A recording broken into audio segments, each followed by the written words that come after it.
Hey, what's up guys? So today I'm going to be showing you how to adjust and tune the slipper clutch inside this gearbox here in the Traxxas Slash. It can be in any Traxxas car, but today we're doing it in the Traxxas Slash here. So the tools you'll need for this build is this bolt driver, which is going to drive this bolt in so that this slipper clutch doesn't move as freely as it has in the past. So the problem that you've been having is if these springs are too loose, this will spring and this will drive too loosely, which will make it spin not as fast as it has, maybe even not spin at all, and just hear the motor spinning inside, but no action with these rods right here. But if you just screw this in to where all these springs are compressed, it should drive much better, and actually you might be able to pop some wheelies. So if the slipper clutch is too loose and these springs are too far apart, then this is what could happen. If you go to drive it, it could just spin and not actually turn these wheels. You may have it to where it is tightened a little bit and it's going, but not that fast, which could result in this pinion gear right here actually heating up and could catch on fire. This whole thing could catch on fire, or you could see smoke, which that's not good at all.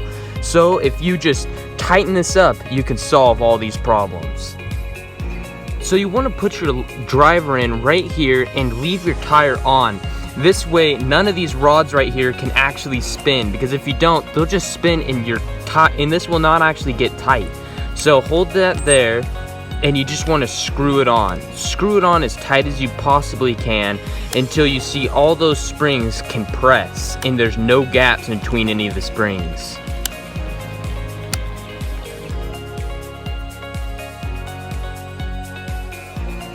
So this should be your finished product. You should have all these springs right here all compressed to where there's no gaps in between it.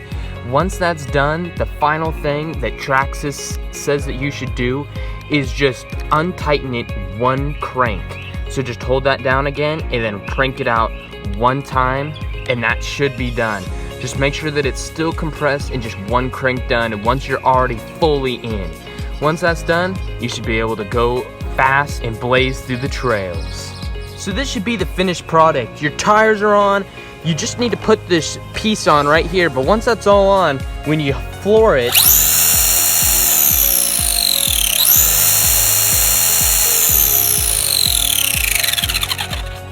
you should be able to see that tire fly. These wheels now with this new setup, that just by tightening this should make your Traxxas car go super fast. You may even be able to do some wheelies. Thanks guys for watching. Subscribe, and we have more informational videos coming up here in the future. Thanks guys.